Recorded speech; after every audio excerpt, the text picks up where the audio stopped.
con, con-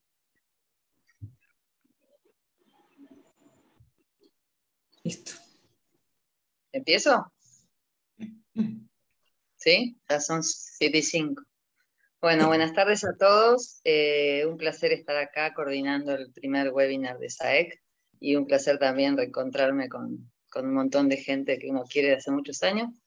Y bueno, presentar el título de este webinar, que es Revirtiendo el envejecimiento ovárico. Título polémico, lo hablamos con los speakers, pero bueno, está bueno para poder debatirlo después. Y bueno, como todos sabemos, la insuficiencia ovárica y lo que esto conlleva, o sea, no recuperar ovocitos a un número muy bajo, la mala calidad ovocitaria, es un desafío sin resolver, uno de los más importantes que están sin resolver en la medicina reproductiva. Y estos casos, la opción frente a estos casos de pobres respondedoras o falla de origen primaria ovárica, en general terminan en la ovodonación.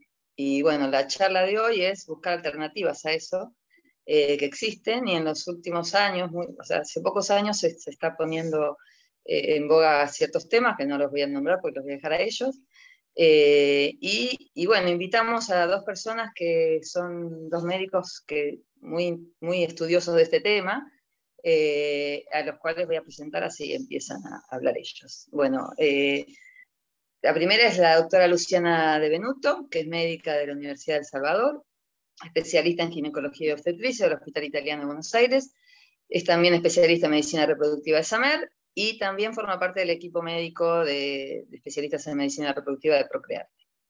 Y el doctor Mariano Usal, médico de la UBA, también es médico especialista en medicina reproductiva y cirugía ginecológica benigna. También es médico asociado de ginecología del Hospital Italiano y también trabaja en el plantel de médicos especialistas en reproducción de Procrearte. Así que, bienvenidos, adelante, un placer, y todo tuyo, Lu. Bueno, ¿qué tal? Buenas tardes. Agradezco en primer lugar a SAEC por la invitación. Voy a compartir pantalla. Hoy voy a hablar, como dijo Gaba, de un tema bastante polémico, en realidad con sus controversias y muy novedoso, ¿sí? Así que bueno, la idea es a modo introductorio poder contarles lo que se sabe hasta ahora sobre el tema, cómo funcionan estas terapias que están incluidas dentro de lo que se llaman terapias regenerativas del ovario, y mostrarles un poco los resultados preliminares que hay hasta el momento en la literatura. Así que bueno, ahí comienzo. Entonces, en primer lugar, mencionarles que son técnicas que por el momento son experimentales, están bajo estudio, hay trabajos publicados, la verdad que la mayoría son series de casos, falta todavía casuística y buenos ensayos randomizados y controlados sobre el tema, pero se plantean como alternativas a la ovodonación en estos grupos de pacientes que mencionó Gabriela anteriormente, ¿no? Pacientes con insuficiencia ovárica primaria, pacientes con baja reserva, que son bajas respondedoras. Entonces, cuando leo de este tema, o menciono este tema, me gusta más llamarlo bajo el nombre de activación ovárica. Ustedes lo van a leer mucho como técnicas de rejuvenecimiento ovárico, ¿no? Que es un título que para mí también es bastante polémico, porque ahora van a ver, esto tiene que ver mucho con el mecanismo de acción de estas técnicas, pero yo lo llamaría más bien activación, ¿no? Que bajo la definición del diccionario de la Real Academia Española significa hacer que se ponga en funcionamiento un mecanismo ya existente. Y en estos casos la estructura diana va a ser el folículo primordial, que es donde van a actuar estas técnicas. Antes de avanzar con el tema, les muestro esta filmina que todos la conocemos, que tiene que ver con el reclutamiento folicular, ¿sí? Sabemos que hay dos tipos de reclutamiento, un reclutamiento tónico, inicial, independiente de gonadotrofinas, o prepuberal, que es aquel en el cual un folículo primordial se va desarrollando hacia el folículo antral. Este proceso se conoce que puede tardar alrededor de 3 meses, 4 meses. Y luego existe lo que se llama reclutamiento cíclico, que sí es dependiente de las gonadotrofinas, y que es en el cual el folículo antral se va desarrollando hacia el folículo preovulatorio. Este tipo de reclutamiento es mucho más corto, sabemos que tarda alrededor de 14 días en las mujeres. Entonces, ¿cuáles son las técnicas de las cuales voy a hacer referencia hoy? Bueno, voy a hablar acerca de dos tipos de activación, una activación química y una activación mecánica. Una de las técnicas es la infusión intraovárica de plasma rico en plaquetas, que está incluida dentro de la activación química. La activación ovárica in vitro y autotrasplante, que acá vamos a ver que hay dos tipos de técnicas, una que se basa en la activación química mediante el uso de drogas, por las cuales se hace incubación del tejido ovárico, y otra que es una activación de tipo mecánica, que es más bien basada en una técnica quirúrgica, en una laparoscopía. Y solo a modo de mención, contarles sobre la transferencia de uso materno meiótico, que está más bien incluida dentro de lo que sería una activación ovocitaria, no tanto ovárica, de la cual no voy a hacer referencia en este Ateneo, por un tema de tiempos, ¿no? Entonces estos son los grupos de pacientes sobre los que estas técnicas están dirigidas: pacientes con baja reserva ovárica, pacientes con insuficiencia ovárica primaria, y en el caso de la mala calidad embrionaria por sospecha de factor ovocitario, en donde podríamos indicar la transferencia de uso materno.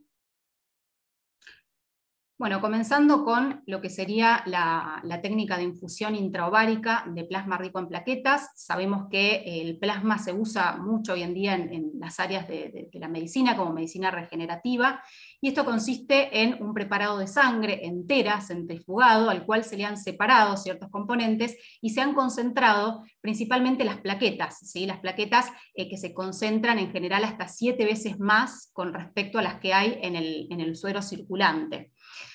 Estas plaquetas se sabe que mediante sus gránulos alfa liberan una alta concentración de factores de crecimiento y citoquinas, los cuales van a tener cierto rol en lo que es el crecimiento y proliferación celular, así como también en la angiogénesis.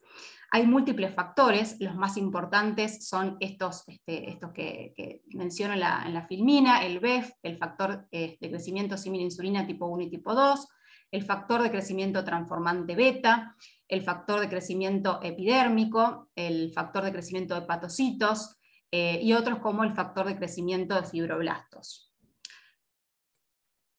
Fíjense cómo estos factores se los ha visto vinculados, ¿no? Que intervienen en lo que tiene que ver principalmente con ese reclutamiento que les mencioné, que es el reclutamiento inicial, ¿sí? O tónico, independiente de gonadotrofinas, y que depende de estos factores de crecimiento, ¿sí? Vean cómo hay un grupo de factores que se los ha visto implicado en la activación, primero del folículo primordial hacia el folículo primario, otros factores que intervienen en lo que es el crecimiento y desarrollo folicular, desde ese folículo primario hacia el folículo preovulatorio, así como también otros factores de crecimiento que intervienen en el mecanismo en la ovulación.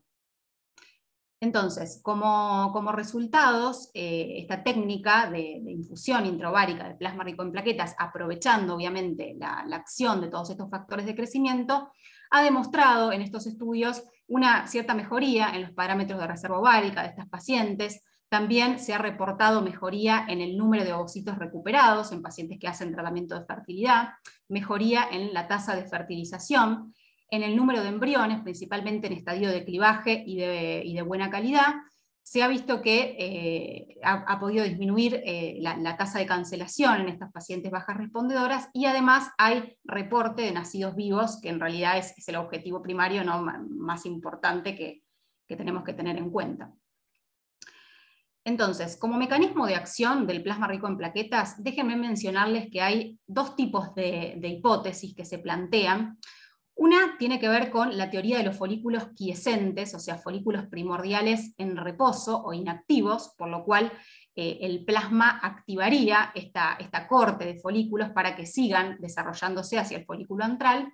Y la otra teoría, que es la que yo creo que tiene más controversia, que es esta de la posibilidad de que exista en el ovario estas stem cells o células indiferenciadas que con estos factores de crecimiento que aportaríamos al ovario tendrían la posibilidad de diferenciarse hacia ovocitos más maduros, ¿no? Entonces, bueno, por esto acá lo llamaríamos una regeneración o un rejuvenecimiento ovárico, en donde el título estaría más acorde, ¿no? a esta teoría.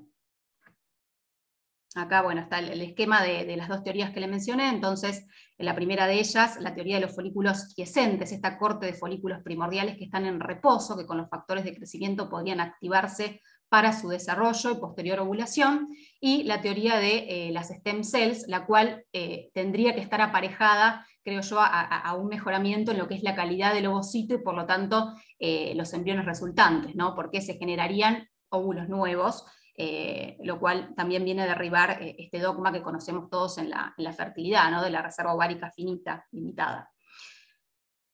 Muy bien, entonces, yendo directamente a los estudios que he reportado sobre el tema, la realidad es que son varios, o sea, el tema está bastante en auge, se trata de series de casos en general, de un bajo tamaño muestral, también hay estudios piloto prospectivos controlados y no controlados, pero todos son no randomizados por el momento. Las pacientes a las cuales se dirige esta técnica del PRP son pacientes con baja reserva ovárica, pacientes con insuficiencia ovárica primaria, pero también se han incluido pacientes que en la perimenopausia o en la menopausia, principalmente para tratar el tema de los sofocos, o sea, se lo ha propuesto como terapia para mejorar estos síntomas del climaterio, ¿no? Se reportan entonces resultados en cuanto a la reserva ovárica, embarazo, nacidos vivos y los síntomas asociados a la perimenopausia y la menopausia. Antes de arrancar con los estudios y los resultados que hay, la verdad que hay una gran heterogeneidad en cuanto a este tema. Primero porque no todos los protocolos coinciden en cuanto al volumen de sangre que se extrae a la paciente para la concentración de las plaquetas. Por otro lado, ¿cuál es el volumen de plasma ideal que debería ser inyectado en los ovarios? ¿Cuál es el método de preparación y de activación en cuanto a las plaquetas? Tampoco hay algo uniforme, hay ensayos en los que se activan con calcio y otros que no. ¿Cómo debería ser la mejor inyección dentro del ovario? La mayoría de los estudios lo hacen por vía transvaginal, como cualquier otra punción. Sin embargo, hay también trabajos que lo han hecho por vía laparoscópica, accediendo directamente a los ovarios. ¿Cuál es el mejor momento del ciclo para poder inyectar el plasma? La mayoría coinciden que debería ser en una fase folicular media o tardía, pero también hay bastante heterogeneidad en cuanto a esto. ¿Cuál es el número de infusiones que debería hacer la paciente y hasta cuándo actúa este mecanismo? ¿Cómo sería el seguimiento posterior de estas pacientes? ¿Hasta cuándo seguirlas, ¿no? Y principalmente, ¿cuál es el tiempo que tiene que haber entre la infusión del plasma y la indicación de un tratamiento de reproducción asistida, ¿sí? En este caso, la mayoría coinciden en por lo menos dejar un tiempo de seguimiento de entre 2 a 3 meses, basándonos en este reclutamiento inicial otónico que yo les describí en la primer filmina, ¿no? El tiempo que tarda ese folículo primordial en desarrollarse hacia el folículo antral. Tampoco los estudios se ponen de acuerdo en cuanto a cómo definimos una paciente con baja reserva, ¿sí? Algunos seguían en criterios de Bolonia, otros seguían en criterios de Poseidón para bajas respondedoras.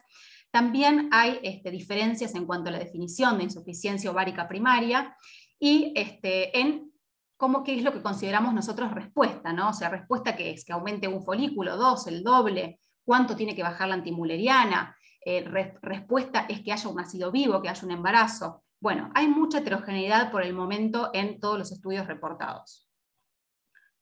Yo les voy a mencionar algunos de ellos, los más relevantes sobre el tema, no voy a detallar cada uno en particular, pero bueno, por ejemplo, primero contarles los trabajos que no han encontrado demasiada respuesta en cuanto a la utilización del plasma rico en plaquetas. Por ejemplo, es un estudio prospectivo, controlado, no randomizado, que se publicó en el año 2019, que incluyó 40 pacientes bajas respondedoras con un tiempo de seguimiento de 2 meses. Fíjense la edad que se incluyó, que fue entre los 35 a los 42 años de edad, y ellos utilizaron un volumen de 3 a 5 mililitros inyectado de plasma por ovario. En cuanto a los resultados, vieron que las pacientes que utilizaron la infusión de plasma rico en plaquetas, 1/3 alcanzó embarazo clínico con respecto a 1/10 del control. Y la mitad de las pacientes que tuvieron respuesta lograron recién nacidos vivos. Acá vemos las diferencias que no son estadísticamente significativas en los dos grupos en cuanto a la tasa de embarazo y la tasa de nacidos vivos.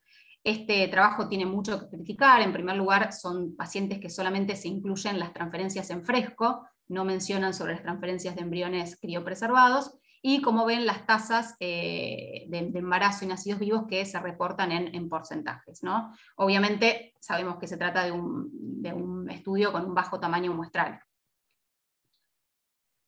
Bueno, otro de los estudios también prospectivo, controlado y no randomizado, que comparó el grupo control versus el grupo al que se le realizó la infusión de plasma rico en plaquetas.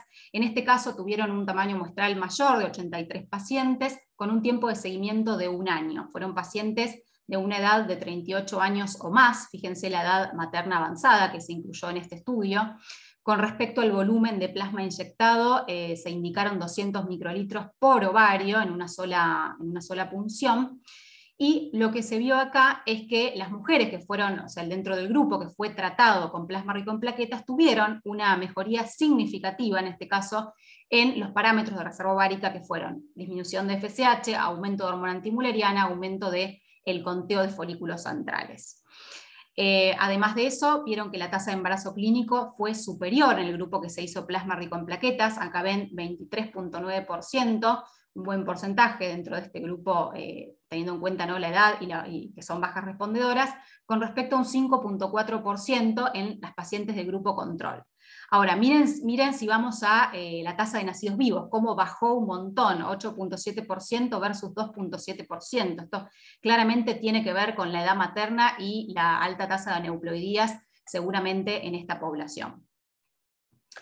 Bueno, otro de los estudios, que acá se los menciono porque fue el más grande, que incluyó pacientes con insuficiencia ovárica primaria, que fue este estudio de Kakiroglu publicado en el 2020, que después les voy a mostrar un trabajo que también publicaron ahora este mes.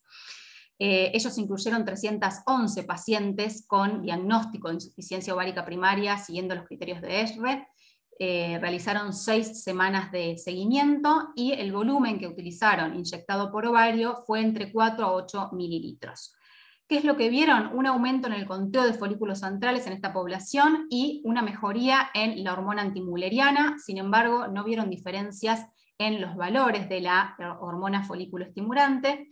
Vieron que 1/4 de las pacientes que realizaron FIV en este grupo tuvieron embriones que fertilizaron, y solamente un bajo porcentaje logró embarazo. Miren acá, hubo 23 embarazos espontáneos con 16 nacidos vivos y 13 embarazos por FIV con 9 nacidos vivos, lo que nos da una tasa de nacidos vivos en esta población de insuficiencia ovárica primaria del 8%, es decir, parecería no tener demasiadas implicancias en este grupo, teniendo en cuenta que estas pacientes pueden lograr un embarazo espontáneo, ¿no?, porque se sabe que hay un 25% de ciclos ovulatorios en pacientes con insuficiencia ovárica primaria, y se ha reportado una chance de embarazo espontáneo en este grupo de un 5% si uno no haría nada, si uno no haría ningún tratamiento, lo cual en la práctica en general es menos que el 5%, que es lo que vemos, pero es lo que está reportado hasta el momento.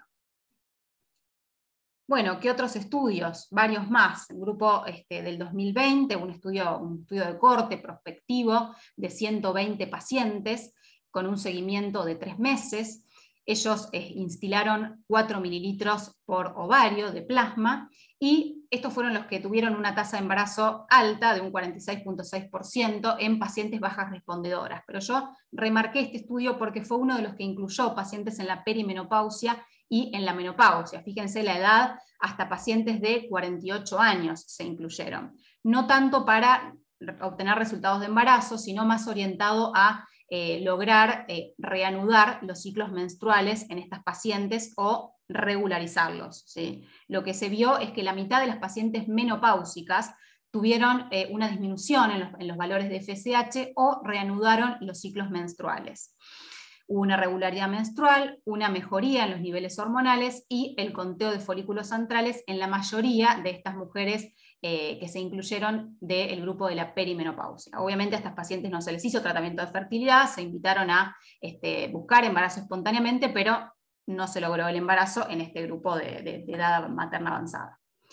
Bueno, varios trabajos más, el de Petrick 2020, otro trabajo prospectivo en el 2021 no randomizado, acá también lo marqué porque se incluyeron pacientes con insuficiencia ovárica primaria, con una edad media de 33.6 años, y lo que quería mostrar acá que no hubo embarazos en estas pacientes con insuficiencia ovárica primaria, ¿no?, volviendo a mostrar que quizá este grupo no se vería tan favorecido con esta técnica. Sin embargo, la mitad de las pacientes que incluyeron bajas respondedoras lograron embarazo espontáneo y hubo una recuperación de los ciclos menstruales en las pacientes con insuficiencia ovárica primaria, aunque no tuvieron embarazo, que era el objetivo primario, ¿no?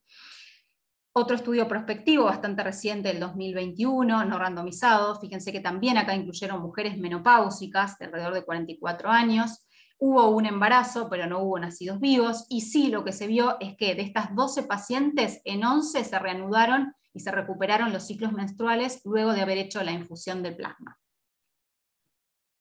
Bueno, varios estudios más, la realidad es que hay mucho publicado sobre este tema, estudios con bastante heterogeneidad, como les dije antes, principalmente en los protocolos y en las pacientes que se incluyen, pero a modo de resumen lo que les puedo decir sobre estos estudios publicados es que dentro de los ensayos controlados, randomizados, que incluyen un mayor, perdón, no randomizados, pero que incluyen un mayor número de pacientes, dentro de los que son las pacientes bajas respondedoras, y pacientes con insuficiencia ovárica primaria, se ha reportado una tasa de embarazo clínico de entre el 10 al 30%, el 10% más asociado a insuficiencia ovárica primaria, como les mostré en este trabajo de las 300 y pico de pacientes en los que se hizo este ensayo, y hasta un 30%, esto principalmente en las pacientes bajas respondedoras y con baja reserva.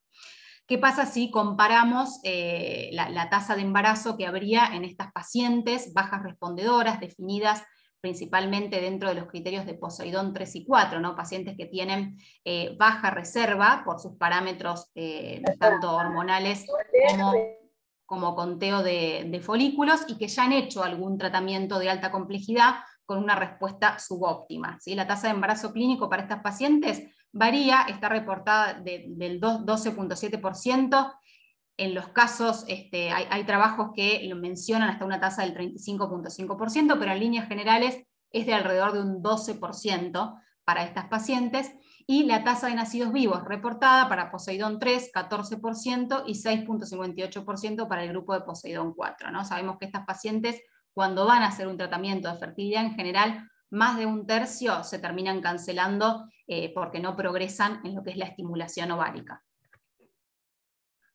Los pioneros en la utilización del plasma rico en plaquetas fue el grupo de Pantos en el 2016, que empezaron a trabajar primero en las mujeres perimenopáusicas y menopáusicas, principalmente en esto de la recuperación de los ciclos menstruales y la mejoría en los síntomas de climaterio, y luego se extendió su uso para pacientes bajas respondedoras y con insuficiencia ovárica primaria. Hay muchos estudios de Estados Unidos, de España, Grecia, Turquía, bueno, incluso también en el centro de Venezuela. Bueno, hay mucho sobre el tema y la verdad es que se sigue publicando.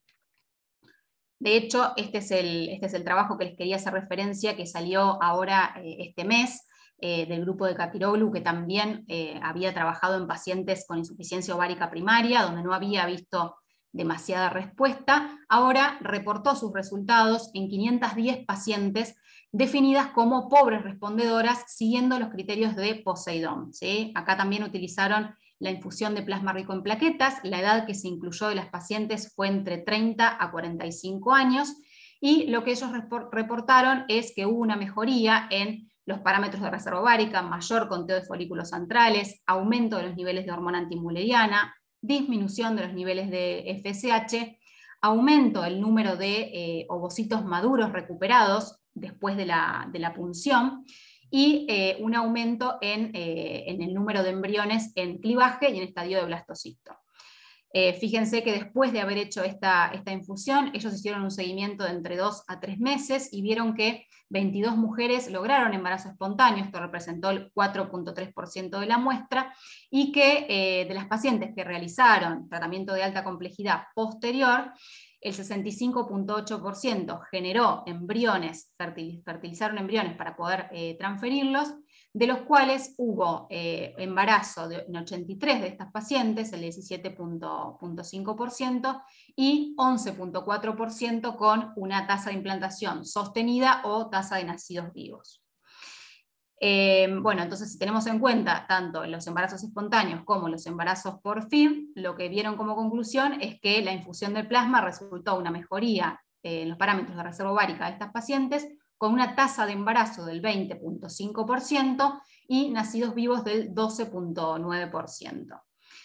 Cuando ellos fueron a ver si había ciertos factores que podrían estar asociados a que estas pacientes respondan o no respondan a esta terapia, diseñaron una especie de curvas ROC y vieron cuáles eran los criterios en los cuales al menos se generaba algún embrión para poder transferir. Y vieron estos puntos de corte, vieron que las pacientes más beneficiadas podrían ser aquellas menores de 40 años, esto yo creo que muy asociado con la alta tasa de aneuploidías, obviamente en este grupo de pacientes de mayor edad, pacientes que arrancaban ya con una FSH siempre por debajo de 21,2 miliunidades internacionales por mililitro, con un valor de hormona antimuleriana por arriba de 0,23, con al menos un folículo antral en la ecografía basal y con un volumen ovárico mayor a 4,3 centímetros. Bueno, hasta acá la técnica de plasma rico en plaquetas, de esta activación de tipo química. Ahora lo que les quiero mencionar es esta otra alternativa, que es la activación ovárica in vitro y el autotrasplante. Se ha publicado mucho en 2019 y en 2020 sobre este tema. Actualmente no he visto muchos más trabajos publicados. La verdad es que seguí bastante este tema en las diversas revistas y bueno, justamente tuve la oportunidad de hacer una publicación sobre una revisión, ¿no?, de estas terapias en conjunto con los doctores Ramiro y Tomás Quintana, que bueno, se publicó en el 2020. Bueno, y acá les menciono los mecanismos de acción, ¿sí?, de esta técnica. Entonces, en primer lugar, comentarles que está la opción de la activación ovárica in vitro con la utilización de drogas, que es una activación de tipo química y posterior autotrasplante, el cual apunta a esta vía, que es la vía de fosfatidinoinositol 3 quinasa, FOXO3-PTEN, ¿sí? Se las nombro en realidad a grandes rasgos, pero bueno, lo que sabemos es que PTEN, que es la fosfatasa homóloga de la tensina, que está acá, es considerado un supresor tumoral, ¿sí?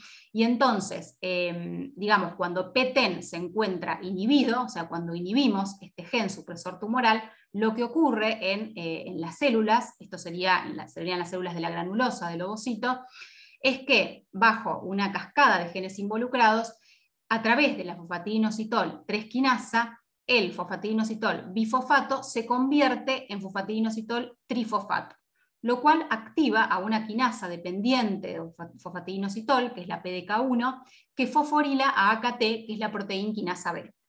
Mediante una cascada de genes, esto culmina en la fosforilación y la salida del núcleo de FOXO3A, que es otro de los genes involucrados en esta vía.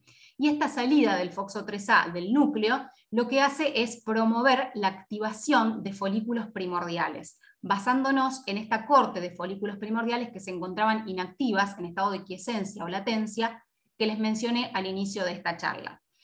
Mientras que cuando PTEN actúa, ¿sí?, que es este supresor tumoral, justamente se inhibe toda esta cascada de genes, entonces FOXO3A entra o permanece en el núcleo y esto inhibe la activación de folículos primordiales. Esta vía principalmente se ha estudiado mucho vinculada a lo que tiene que ver con las terapias de tratamiento de cáncer, ¿no? Obviamente tiene que haber un balance entre la inhibición y la activación. Ahora van a ver por qué. Entonces, en líneas generales, cuando la vía está activa, es decir, cuando se estimula a la fosfatidinoinositol 3 quinasa, hay una activación y un reclutamiento de estos folículos primordiales que se encontraban en reposo o inactivos. Mientras que cuando actúa PTEN como gen supresor tumoral, estos folículos se encuentran en estado de latencia e inactivos. Bueno, ¿y por qué les comenté que tiene que haber un balance entre estos dos mecanismos en las células, ¿no? Justamente por esto que les muestro acá. Estos son cortes histológicos de tejido ovárico de modelos de roedores, en donde lo que se vio es que roedores que tenían una delesión en el gen PTEN, ¿no?, supresor tumoral, o bien una delesión en el gen FOXO3, lo que termina sucediendo es que al nacimiento hay una activación masiva de folículos primordiales, ¿no?, como vemos acá en esta imagen, como vemos también en esta otra imagen. Pero llegadas las 16, 18 semanas de nacimiento, fíjense cómo esto resulta en una depresión de folículos y el ovario entra totalmente en insuficiencia, ¿no? Justamente por esta activación masiva que se produce debido a la deleción en estos dos genes. Bueno, ¿y cómo se aplica esto en la práctica, ¿no?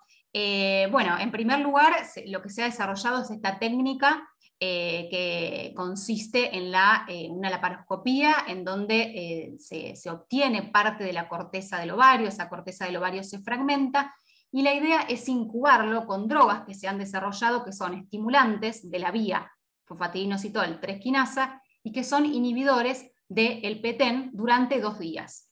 Por lo cual, esto después implica volver a hacer una laparoscopía para volver a autotrasplantar estos fragmentos luego de su incubación.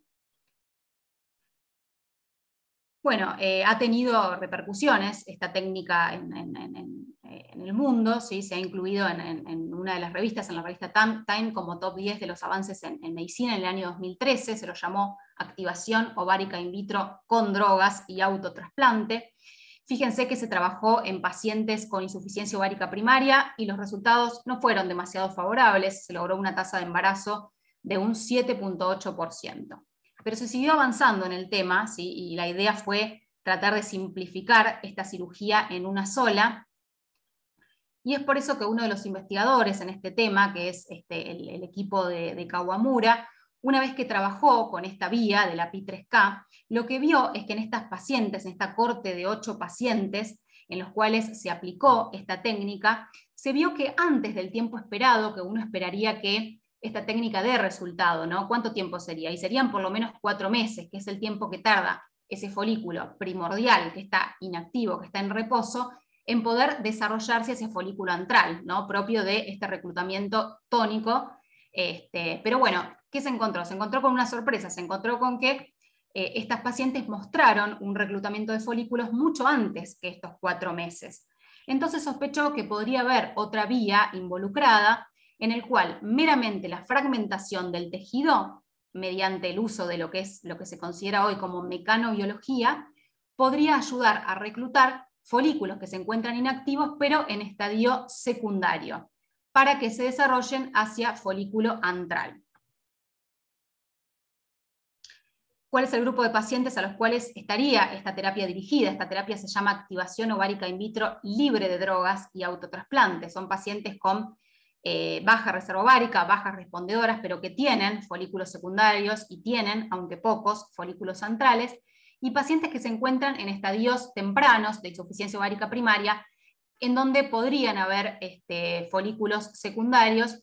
Ellos lo definen como IOP temprana a pacientes que están con oligoamenorrea o bien amenorrea, pero con un tiempo de duración menor a 6 meses, las cuales podrían tener estos folículos secundarios susceptibles a ser estimulados con esta técnica de fragmentación. Bueno, y esta es otra vía, ¿sí? Es la vía a la cual apunta esta técnica de activación libre de drogas y autotrasplante, que es la vía HIPO, ¿sí? Esta vía se ha estudiado en las células primero de roedores, ¿sí? De mamíferos. Bueno, se sabe que es una vía que existe en las células y que la idea es frenar, le pone un freno al crecimiento de los órganos. ¿Y en qué se basa? Bueno, en que si nosotros hacemos una manipulación de tipo mecánica fragmentando parte del tejido ovárico, esto produce que en la célula folicular, la actina globular, que es un monómero, se convierta en actina filamentosa, que es un polímero, lo cual interviene en esta cascada de genes HIPO y culmina con la entrada al núcleo y la defosforilación de estos dos oncogenes, que son YAP-TAS y S-associated protein, entran al núcleo, y esto genera una transcripción de ciertos factores de crecimiento que promoverían este desarrollo y crecimiento folicular desde el folículo secundario hacia folículo antral. Entonces, esta sería la vía implicada en este mecanismo. Lo cual simplifica mucho las cosas, porque acá ya no hay que incubar el tejido ovárico con drogas, sino que se realiza una única cirugía laparoscópica, en la cual Mariano va a hablar ahora más en detalle, pero se extrae parte de la corteza ovárica, esta se fragmenta en tiras, en cubitos milimétricos, y en el mismo acto quirúrgico se vuelve a autotrasplantar, o sea, hacemos una estimulación mecánica. Bueno, y finalmente les quiero mostrar un pantallazo general de los resultados que se han reportado. Son muy pocos estudios, menos todavía que con plasma rico en plaquetas, porque obviamente es una técnica más invasiva. Los pioneros son Fabregues y Kawamura, que han estudiado este tema. En primer lugar, en el estudio de España, incluyó 14 pacientes con insuficiencia ovárica primaria idiopática. Lo que evidenciaron luego de hacer esta técnica fueron múltiples oleadas de crecimiento folicular, luego de haber hecho un tratamiento de alta complejidad, ¿no? Posterior a la cirugía se hace un tratamiento de alta complejidad con HMG altas dosis, y vieron que 7 de 14 pacientes lograron estas oleadas de reclutamiento, y la tasa de nacidos vivos que ellos reportaron fue de un 28%. Acá podemos hablar más de 4 de 14, más que un porcentaje, ¿no? Por el bajo tamaño muestral. Pero en síntesis reportaron una tasa de embarazo del 57% por ovocito recuperado y del 67% por embrión transferido. Otros pioneros en el tema, Kawamura y Andersen en Dinamarca, también trabajaron en el tema. Ellos incluyeron pacientes más bien con baja reserva, pobres respondedoras. El estudio de Japón evidenció múltiples oleadas de crecimiento folicular luego del tratamiento de alta complejidad en 9 de 11 pacientes, y ellos reportaron una tasa de nacidos vivos del 36%, 4 de 11 pacientes. Mientras que Andersen en Dinamarca estudió 20 pacientes con baja reserva ovárica, también con baja respuesta. Lo que ellos hicieron es usar un ovario como control y al otro lo fragmentaron y lo volvieron a autotrasplantar. Vieron que solamente 3 de 20 pacientes tuvieron desarrollo folicular del lado ectópico, o sea, del lado del ovario intervenido, lo cual no era muy favorable. Sin embargo, hicieron un seguimiento de estas pacientes hasta el año después de haberles hecho la cirugía y vieron que la tasa de embarazo clínico fue alta, fue del 60%, mientras que la tasa acumulada de nacidos vivos por ciclo FIV-X iniciado fue de un 18.4%. Bueno, estos son los trabajos hasta ahora que han incluido esta técnica. Falta, la verdad, mucho todavía por investigar. Actualmente no se está hablando tanto, se está hablando más de la utilización del plasma rico en plaquetas, pero bueno, veremos si se sigue avanzando con esto. Como conclusiones y resumen final, entonces, lo que quiero transmitirles es que estas técnicas por el momento son experimentales. La realidad es que el mecanismo de acción por el momento, como ven, no están del todo dilucidados y hay bastante controversia en cómo actúan.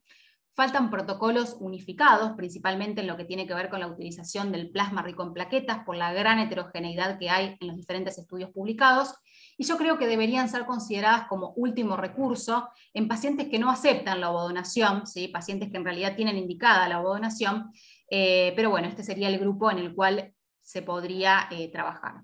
Pero falta mucho todavía, así que bueno, creo que se va a seguir sabiendo del tema, pero queda mucho por delante. Bueno, hasta acá termino yo, le doy lugar ahora a mi colega Mariano, así que bueno, gracias por escucharme. Bueno, gracias Lu, muy interesante escucharte, ya te había escuchado antes, pero bueno, siempre se aprende. Voy a compartir mi charla. Sí, fíjate si podés, ahora o si no yo. Ahí está. Ahí me ven. Sí. Bueno, la mía es un poco más corta porque habla de la parte práctica de esto, que es el rejuvenecimiento ovárico. Como dijimos antes, que, a ver, es un título bastante controversial, es un título bastante marketinero, por decirlo de alguna manera, que llama la atención. Y bueno, hay que prestarle atención a los detalles para ver si es una técnica que se puede ofrecer así tan libremente a los pacientes o no, en realidad. Me voy a tratar de repetir lo menos posible con lo que dijo Luciana, que estuvo muy completo. Empiezo por las indicaciones que tendrían estas técnicas, que en principio eran pacientes con insuficiencia ovárica precoz, que la incidencia, como sabemos, es bastante baja, de 1 al 2%, 3.7 según ciertos estudios, pero la población que más beneficio traería, que son las de menores de 30 años, es de 0.1%. Entonces esto trae un problema para la aplicación de estas técnicas, que es un muy bajo número de pacientes. ¿Cómo se puede solucionar? Bueno, atrayendo más pacientes con con otro tipo de problemas, que son las que tienen alguna respuesta ovárica disminuida, el 20% de las mujeres que realizan un tratamiento de fertilidad, por ejemplo, o una reserva ovárica disminuida según criterios de Bolonia o Poseidón, los que se usan, y eso hace una cohorte más amplia para poder aplicar estas opciones, porque en definitiva son opciones o alternativas más que nada a los tratamientos que ya existen, que son la ovodonación o la adopción. Estas alternativas, como me gusta llamarlas a mí, incluye lo de PRP que desarrolla Luciana y lo explicó muy bien recién, lo que es activación mitocondrial, todo lo que es el tema de las stem cells, que tiene un avance cada vez mayor, controversial pero mayor, y las técnicas mecánicas o quirúrgicas, que es la activación con drogas o libre de drogas y la activación mecánica. Estas dos que dije y estas que están pintadas en rojo son las técnicas quirúrgicas. Y como bien dijo Luciana, se basan en dos principios. Una es la vía hipo y otro es la mecanobiología o la descompresión del ovario, que están estos dos mecanismos íntimamente, perdón, se me cuela el gato, íntimamente relacionadas. La vía hipo, no la voy a repetir, pero es una vía inhibitoria que existe en varios órganos, uno de ellos es el ovario, que es una vía inhibitoria del crecimiento del órgano, que si uno la interrumpe, que puede ser por un efecto mecánico, haciendo cortes en el órgano, lo que termina haciendo es produciendo factores de crecimiento y factores inhibidores de la apoptosis. Y eso en el ovario hace que crezcan más folículos o tengan espacio los folículos para crecer. En cuanto a la mecanobiología, pongo el título acá del artículo que me basé, que si lo quieren leer, por eso lo puse grande, es bastante interesante, no sé si están muy en el tema, para mí fue algo nuevo cuando empecé a estudiar esto. Nos habla del estudio de la respuesta que tienen las células, o los tejidos, o los órganos a fuerzas químicas, y la respuesta o la contribución al desarrollo, a la diferenciación en la fisiología que puede tener en un órgano o en una célula. Como sabemos, el ovario tiene dos grandes zonas, la parte de la corteza y la parte de la médula, que difieren en su matriz extracelular, lo que está por afuera de la célula, y generalmente se ve que los ovarios que permanecen en quiescencia están en la corteza, y esa corteza tiene que ser dura, por decirlo de alguna manera, y el ovario lo que tiene que hacer es remodelar todo su ambiente a través de degradación por proteasas, ganando espacio para que pueda crecer el folículo y madurar. Es exclusivamente algo mecánico y de espacio. Esta teoría o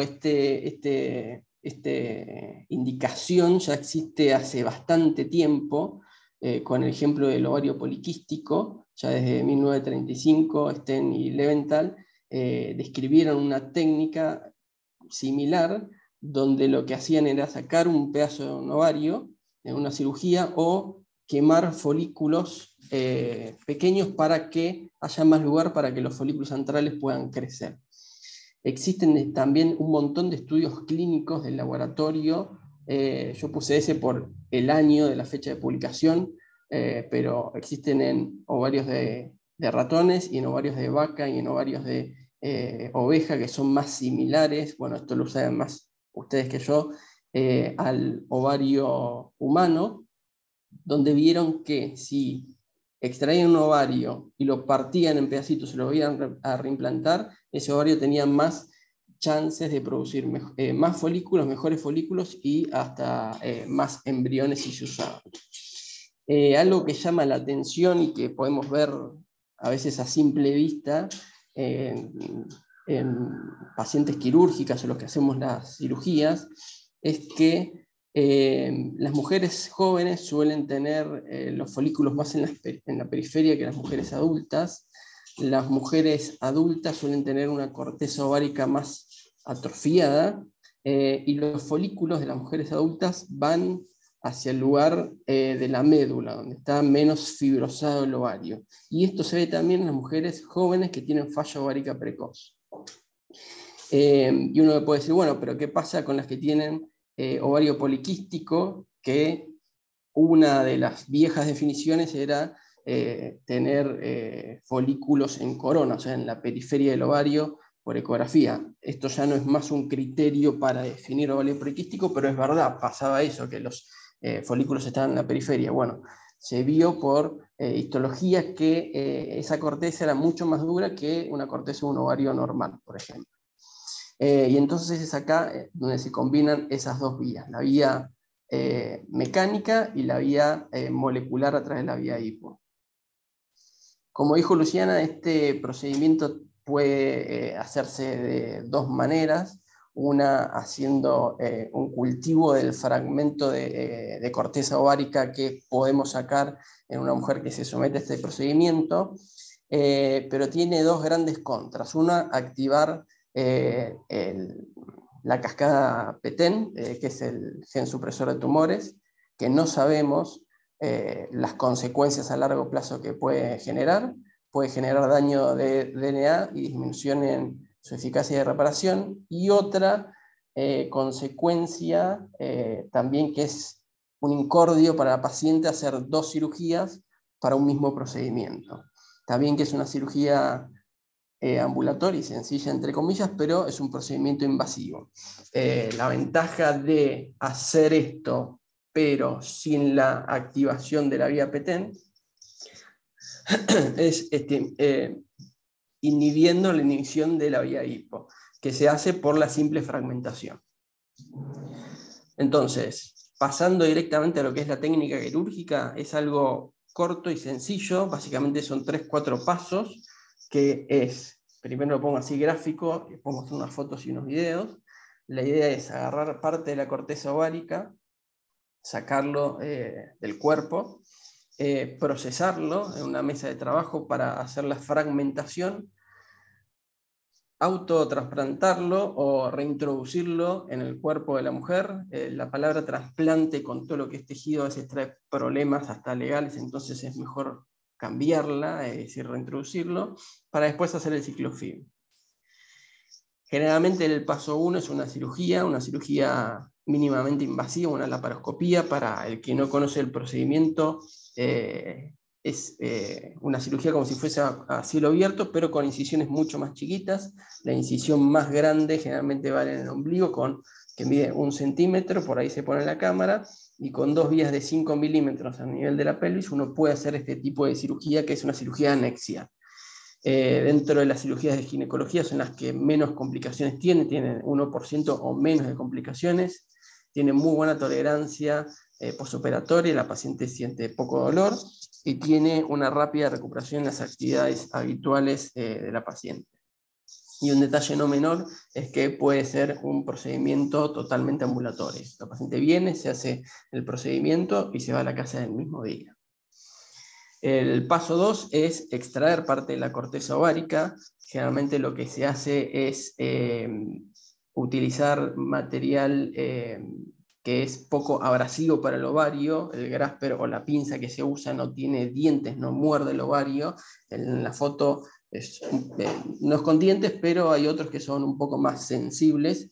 Y lo que se utiliza para cortar el ovario es una tijera. No se utiliza energía porque esa energía puede dañar a la corteza que vamos a usar nosotros. Y con 1 centímetro cuadrado es buen material para hacer el paso 3, que sería la fragmentación. El paso 3 se hace fuera del cuerpo de la mujer. Se hace primero una limpieza de la corteza ovárica de la médula. Se fragmenta el tejido que sacamos en cubos muy chiquititos, de 1 milímetro, de tamaño de 1 milímetro. Se hace generalmente en una mesa a 37 grados y un medio de cultivo que ustedes conocen más que yo, que es el HTF, que mantiene ciertas propiedades químicas y físicas de los tejidos y de las células.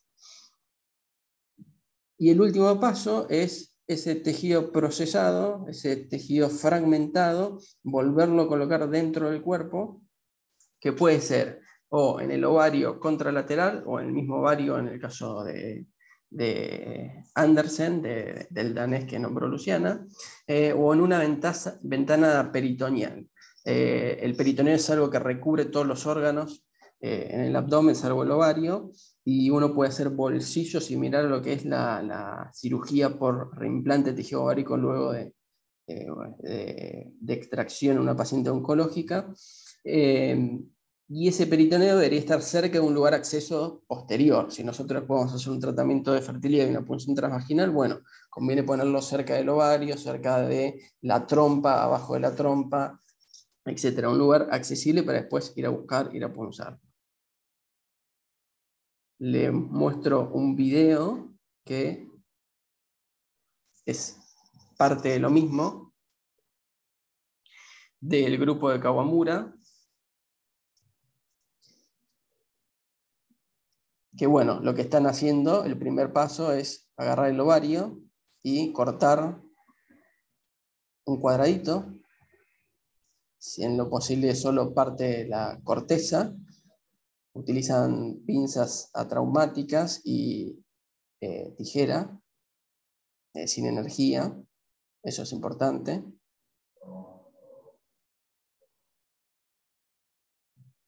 Tratan de no sacar médula para después hacer más fácil el trabajo del biólogo, obviamente, en la mesa de trabajo. El segundo paso es la fragmentación de ese tejido en franjas y después los fragmentan un poco más chiquititos en cubitos. Esta sería la parte más delicada de todo lo que es el procedimiento práctico de esto.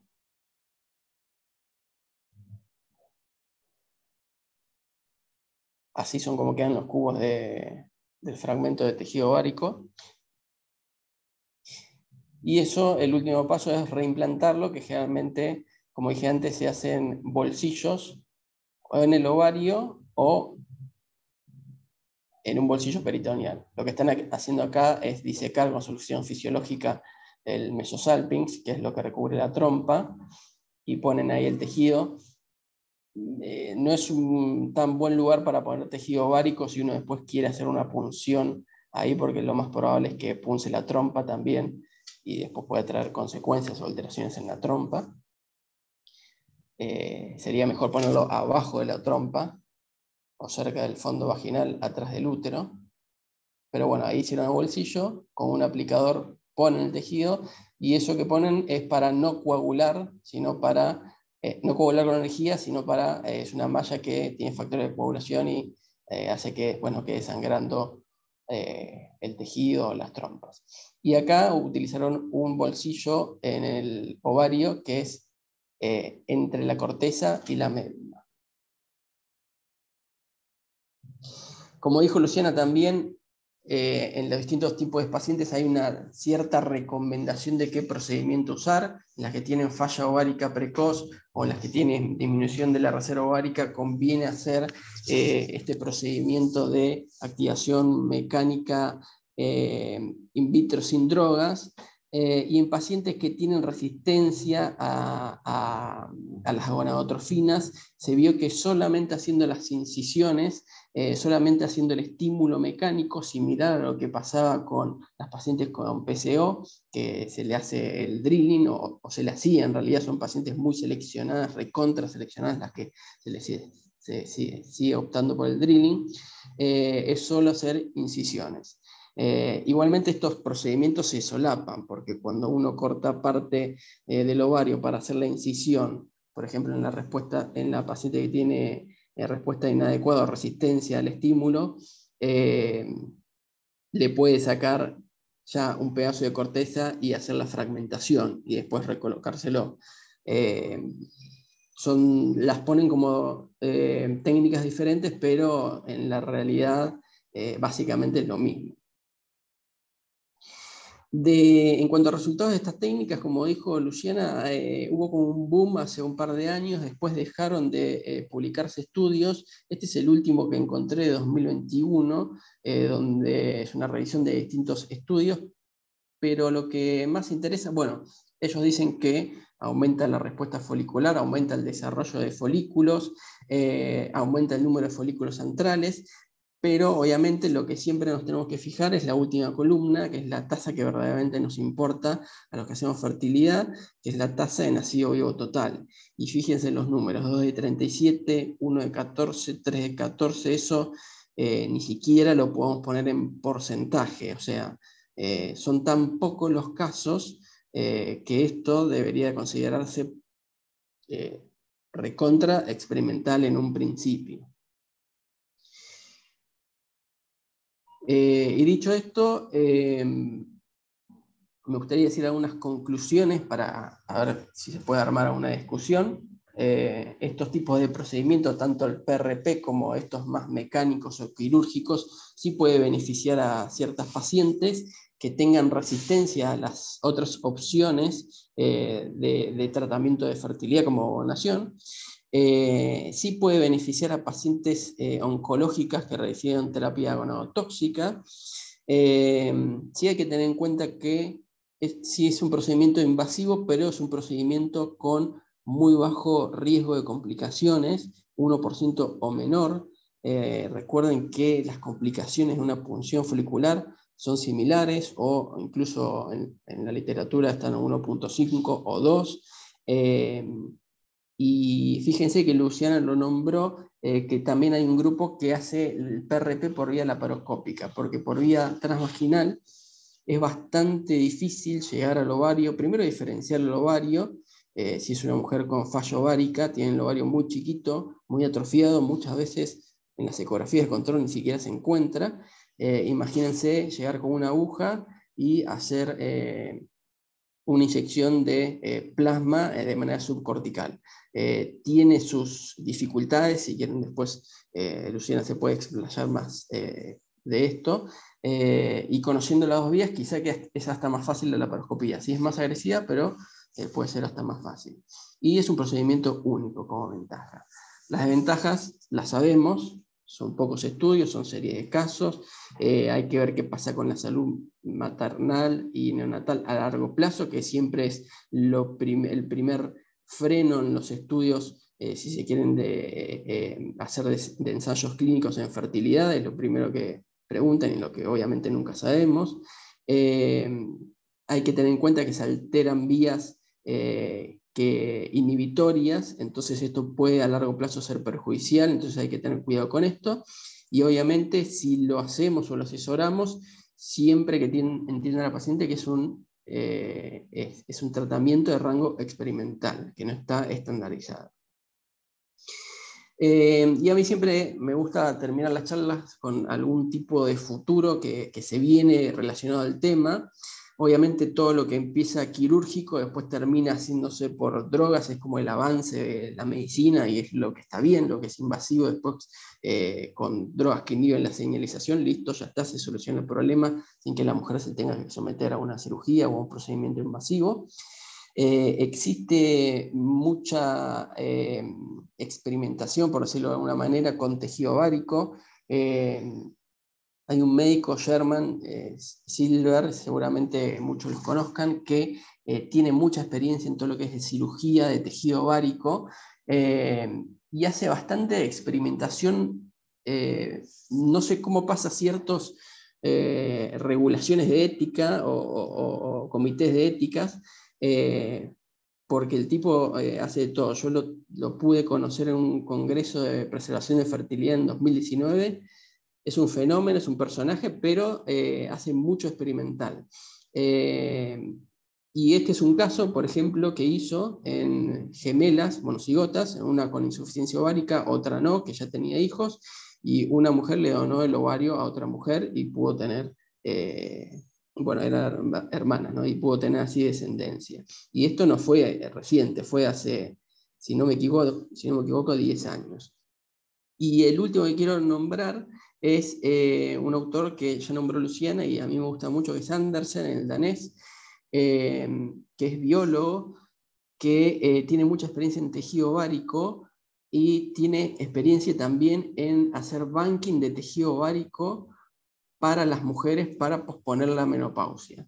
Y acá también obviamente hay ciertos dilemas éticos y hasta médicos de decir, bueno, una mujer se está desembarazando naturalmente de las hormonas, ¿vale la pena extender eso? Sabemos que ciertos tumores son dependientes de hormona y cuanto más haya después de cierta edad, bueno, es perjudicial, pero bueno, es algo que se está haciendo y se está haciendo mucho más de lo que se publica. Entonces son cosas que se vienen o están medio ocultas, pero son temas interesantes para que le interese, ¿no? Todo esto de tejido ovárico a mí siempre me interesó para tener en cuenta y para leer.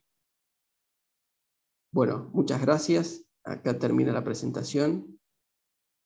Dejo de compartir pantalla.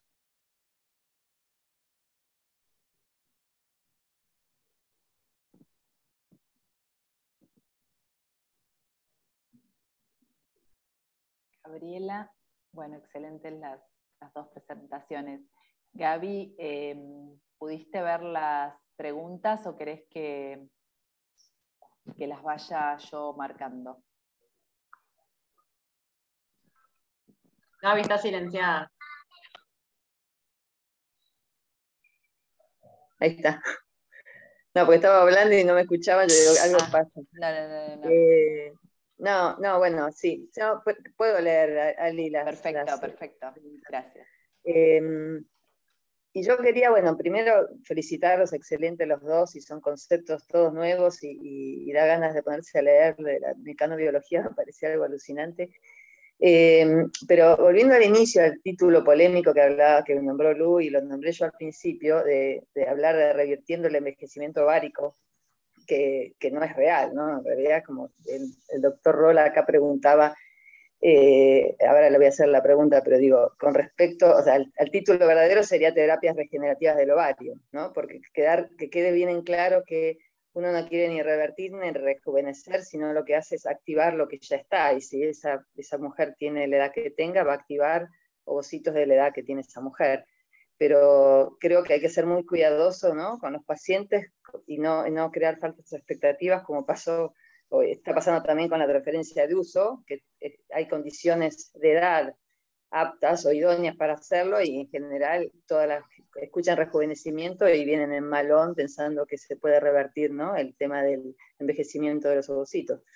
Pero por eso aprovecho para hacer la pregunta del doctor Rola, que dice, ¿en qué sentido tiene mejorar la respuesta ovárica si no podemos mejorar la calidad genética del ovocito? Claro.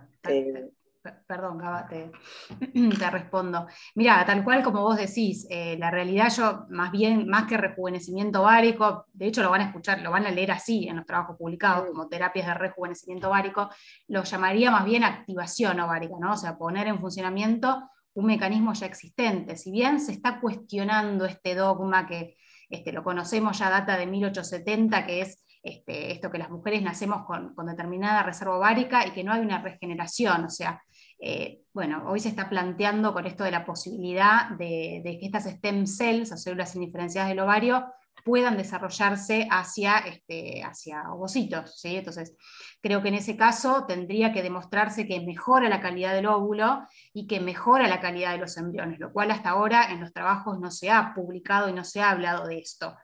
Porque bueno, en ese caso hablaríamos de óvulos rejuvenecidos, por así decirlo, ¿no? Porque derivan de estas células indiferenciadas. Entonces yo por el momento, la verdad que tendría el recaudo y me basaría más en esta teoría de activación ovárica, ¿no?, teniendo en cuenta más la activación de estos folículos, de esta corte de folículos que se encuentran inactivos o en reposo, y la idea es, bueno, promover su activación, ya sea por una vía química, ¿sí?, con las opciones que nombramos, o por una vía mecánica. Entonces hasta ahora no se ha desarrollado ninguna técnica que mejore esto de la carga genética, como dice el doctor, de los embriones. Entonces hay que tener cuidado con ese título, tal cual.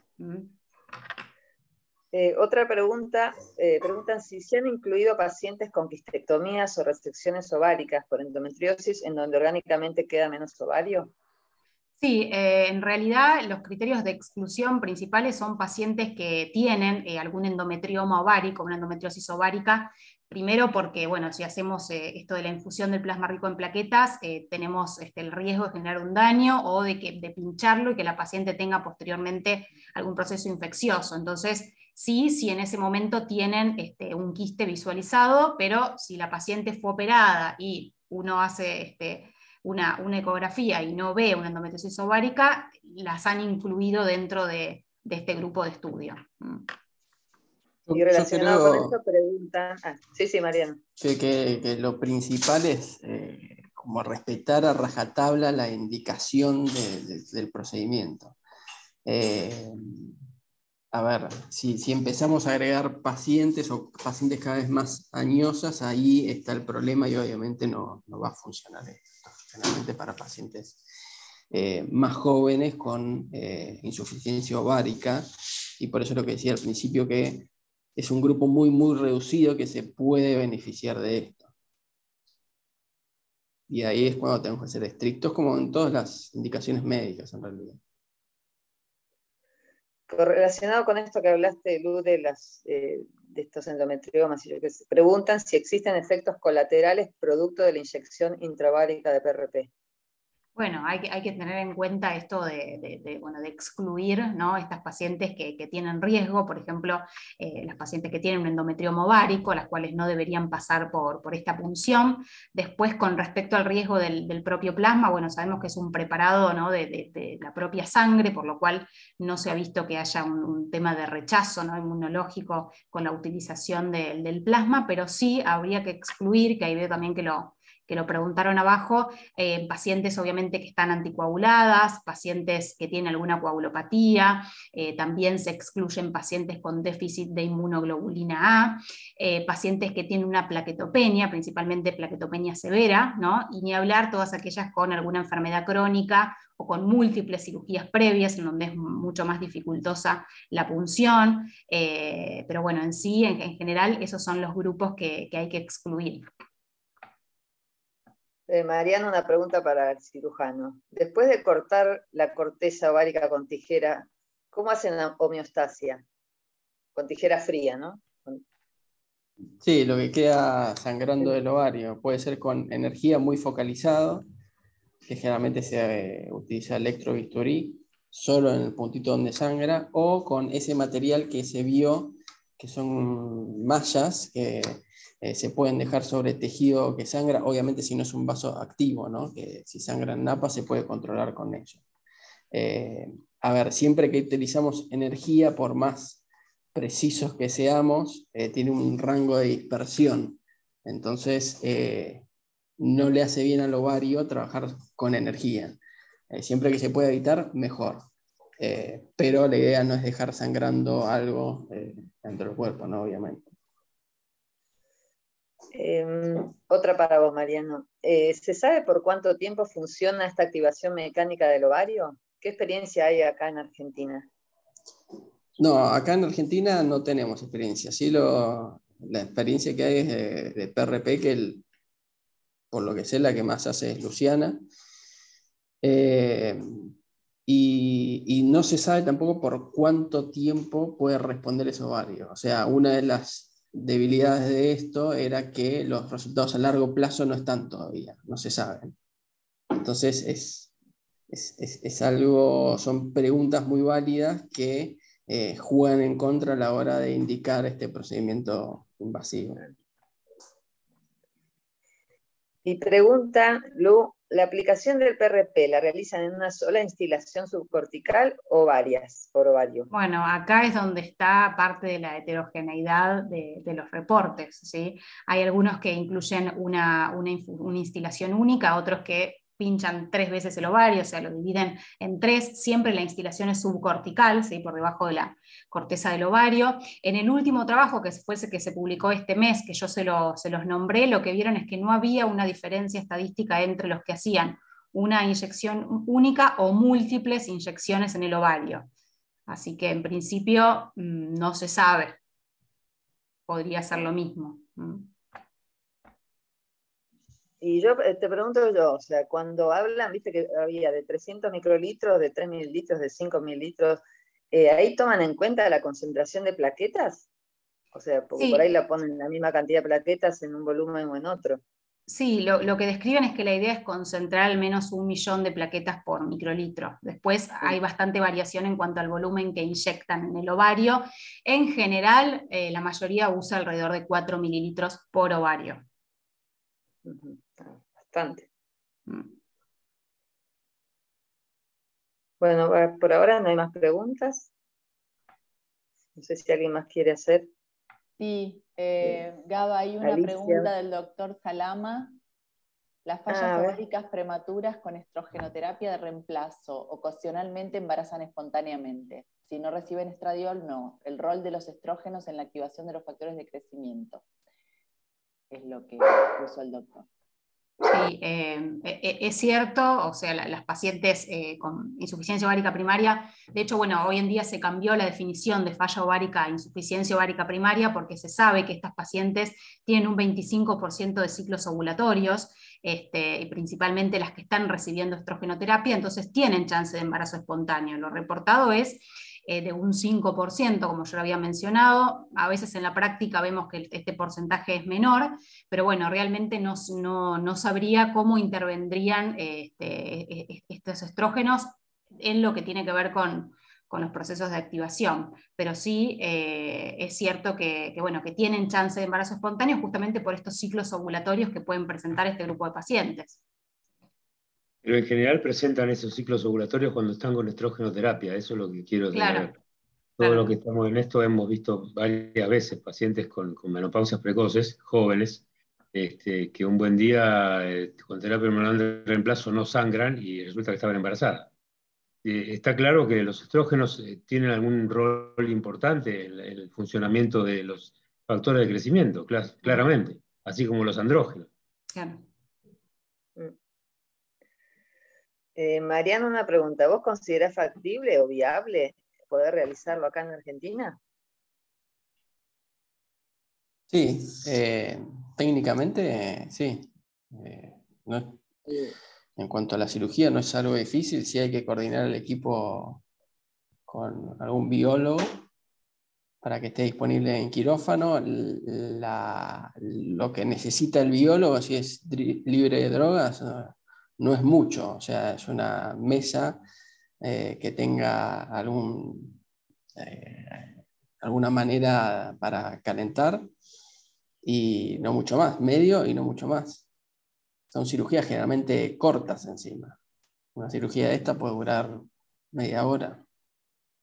Lo más difícil para mí es el procesamiento que hace el biólogo con el ovario. ¿Y cuánto tiempo? Porque yo Claramente. veía ahí las fotos, el periodo entre que extraes la corteza y la volvés a reimplantar, en esos videos que vos mostraste, ¿sabés el tiempo que se tardó? No sé el tiempo que tardaron, pero es Que la el paciente está tiempo. dormida, además, ¿no? Sí, sí, pero en realidad es el tiempo de procesamiento de la fragmentación del cubito ese del ovario. Nada más, Claro. todo lo demás ya está resuelto. A ver, una cirugía anexial en media hora se puede tener resuelta. Sí, obviamente la paciente no tiene comorbilidades, no tiene cirugías previas, no tiene adherencias, no tiene endometriosis. Son todos los factores que se van descartando para estas pacientes, pero...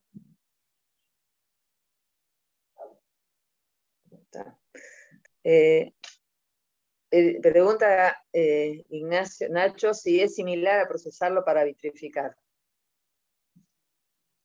Sí, es parecido. Es más chiquitito, me parece. Un poco la pregunta era para saber qué tiempo lleva, que Eve es casi especialista en ese procesamiento de tejido ovárico para vitrificar, que nos diga ella cuánto demora en procesar esa muestra.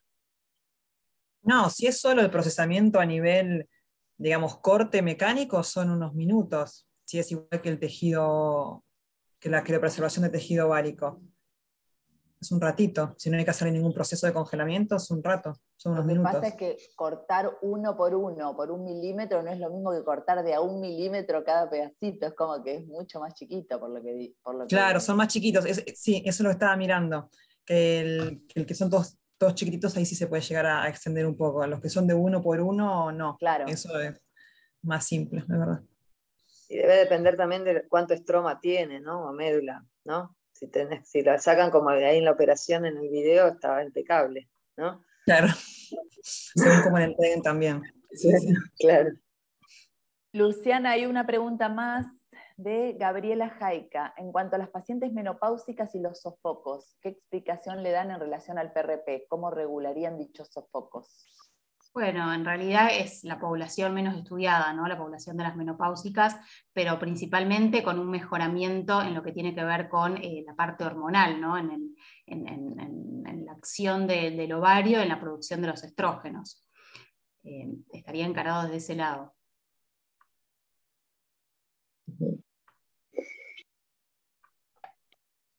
Creo que la última fue si con la endometriosis hay contraindicación del PRP.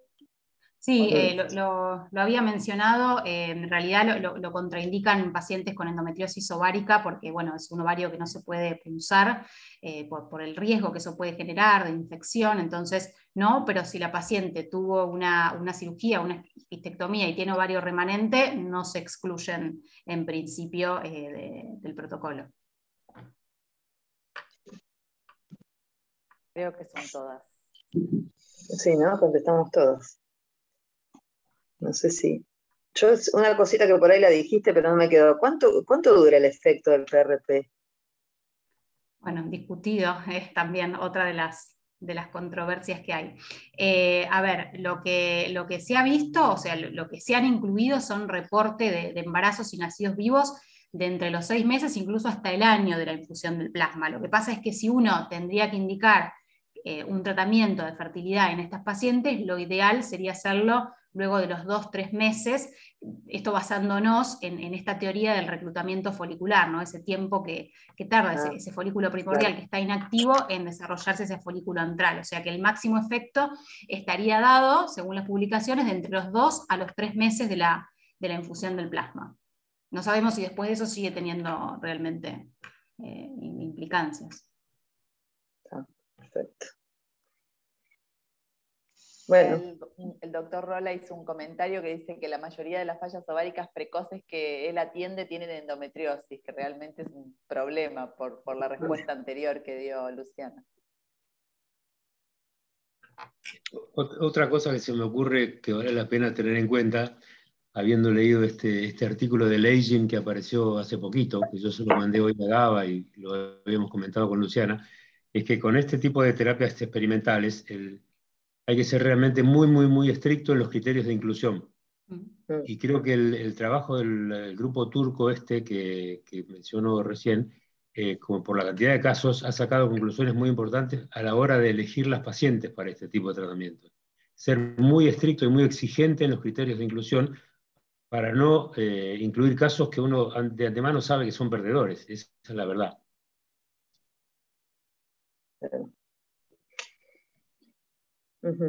Sí, doctor, coincido, sí, principalmente la edad de la mujer, ¿no? Es difícil, Sí. Como esto se ha trabajado, la realidad en mujeres, incluso hasta la perimenopausia, menopausia, es muy difícil ver ese punto de corte. Yo creo que ese punto de corte tiene que estar dado con lo que nosotros sabemos, que tiene que ver con la chance de aneuploidías embrionarias. Entonces, tenemos que apuntar un poco ahí y tenerlo a estas opciones, como dije antes, como último recurso, y saber que la ovodonación es la indicación número 1, o bueno, la adopción, que es lo que dijo Mariano, pero bueno, la verdad que tenemos un grupo de pacientes importante que no acepta o está en proceso de familiarizarse o, bueno, o meramente no quiere hacer ovodonación. Entonces, bueno, esto se podría ofrecer como alternativa, pero siempre teniendo en cuenta, como dijo el doctor, estos criterios de inclusión, ¿no? Ser estrictos con eso. Sobre todo la antimuleriana, porque en realidad el valor de la antimuleriana tiene que ver con el criterio de que vos estás activando folículos centrales que ya existen. Claro. O sea, que en realidad activás un tejido existente, funcional. Claro. Y eso está claro cuando vos medís antimureriana, que es un indicador muy sensible de eso. Totalmente, sí, sí. Muy bien. Bueno, Muy creo que cumplimos. Sí, sí. ¿No? Excelente. Alicia, no hay más preguntas, ¿no? Porque yo estoy diciendo y viniendo. No, a mí me daban ganas de preguntar si saben algo de testículos, si PRP en testículo, pero bueno, ya me estoy pasando al campo del varón. Ojo que no va. lo leí, lo leí. Creo que se está trabajando en el tema, pero bueno, tendría que interiorizarme un poquito más. Sí, ya pero sé lo he que leído en algún próximo webinar será. Sí. Sí.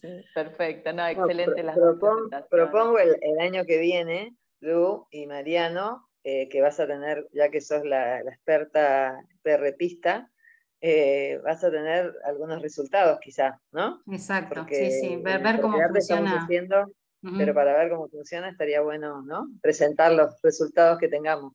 Tal cual, sí, esa es la idea. Ya los convocamos, Eve, ya tenerlo en cuenta. Y Paula, acá está Paula. Bueno, y agradecer Gracias, Luciana y Mariano, excelente las dos presentaciones y nos pusieron al día con un montón de cosas que da ganas de leer, que uno, ¿no? La mecanobiología me parece apasionante, es como una cosa que yo no la conocía hasta que lo escuché a Mariano.